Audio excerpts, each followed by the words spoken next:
Schizophrenia affects about 1% of the population, and that by itself is more common than cystic fibrosis, multiple sclerosis, and ALS combined. Hi, I'm Dr. Dost Öngür. I'm a psychiatrist at McLean Hospital and Professor of Psychiatry at Harvard Medical School. And this is Clues to Cures, a history of a cure to schizophrenia. Schizophrenia is a psychotic disorder that's characterized by a breakdown in the relationship of the human mind with the external reality. It can take the form of ideas that really have no basis in reality, and these ideas are held despite having evidence to the contrary. It can also take the form of abnormal behaviors. A classic example of this is wearing many heavy winter coats on a hot summer day, for no reason, without an explanation. Schizophrenia is also associated with cognitive impairments. So not everybody, but many people afflicted by this condition will have abnormalities in their thinking, in their memory, and their overall cognitive function. Schizophrenia affects roughly equal numbers of men and women. The diagnosis is usually made in the 18 to 25 age window, and the incidence of this condition is roughly equal around the world. Schizophrenia is also associated with a high risk for suicide. Roughly 5% of people with schizophrenia will die by suicide. Schizophrenia is also associated with an early mortality. There's a so-called mortality gap for people with schizophrenia. They tend to die younger than the rest of the population. The main reasons for death, other than suicide, include cardiovascular and cerebrovascular conditions such as heart attacks and strokes, but they just happen at younger ages for people with schizophrenia than they do in the rest of the population. Descriptions of abnormal human behavior that are consistent with what we would today call schizophrenia can be seen in ancient texts. This goes back to ancient Greece and Rome, but also to ancient Indian and Chinese texts. So it seems that schizophrenia has been with us since the dawn of humanity.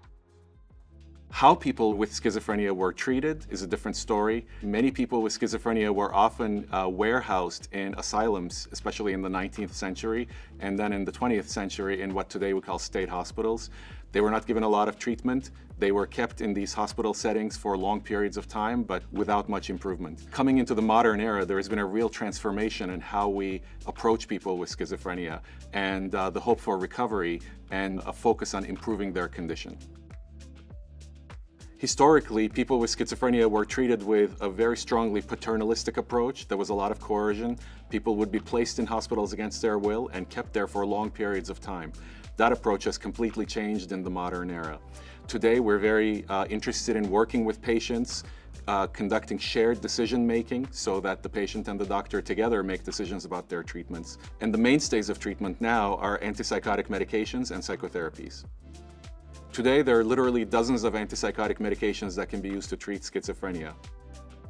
Many people who receive a diagnosis of schizophrenia start taking medications, and we know that stopping medications is associated with relapse of the condition. So many people take medications for the long term. Psychotherapy in schizophrenia is mostly problem-solving and supportive.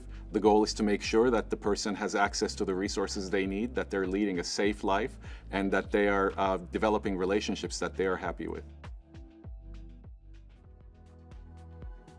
Researchers at General Brigham are actively working on brain abnormalities and genetic markers associated with schizophrenia that can give us clues about how to develop better treatments. Researchers at General Brigham and elsewhere are developing computerized cognitive enhancement programs, basically like video games, that require people to work for about a half hour or 45 minutes a day, 3 times a week, over several months.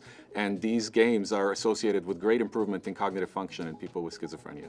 Many people with schizophrenia don't have a good understanding that they have a medical condition that requires treatment. And it's really the clinician's job to communicate clearly with the patient and improve their understanding. At McLean, we're working on this issue for improving communication between patients and treaters. One example of the approaches that we use is called open dialogue. This is a therapeutic approach that was developed in Scandinavia, but it has applications in the United States as well. Another recent development in the field of schizophrenia is the advent of peer counselors. Peer counselors are people with lived experience of the illness themselves who have then gone and gotten training and are now back in the clinical setting providing help for people with schizophrenia.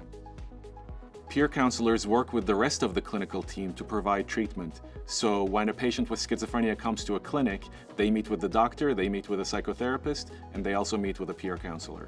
Peer counselors can be very effective in working with people to provide them information about their treatment options and helping them make decisions about their own treatments. In society, schizophrenia is heavily stigmatized. A big reason for the stigma is the perception of poor outcomes with schizophrenia. Many people believe that if you have schizophrenia, you can't work on your own, you can't live on your own, you're going to be dependent on other people for your livelihood. There are several things to say about this. One is that this is just not true. Many people with schizophrenia live fulfilling, rich lives. And many other people with schizophrenia have extended periods of wellness when they do well, even if they also have relapses subsequently. Also, great progress is being made in our understanding of the genetics of this condition, the brain abnormalities, and the developmental basis of this condition. And the more progress we make about those topics, the better our hope for better treatments in the future. For more mental health videos, click here.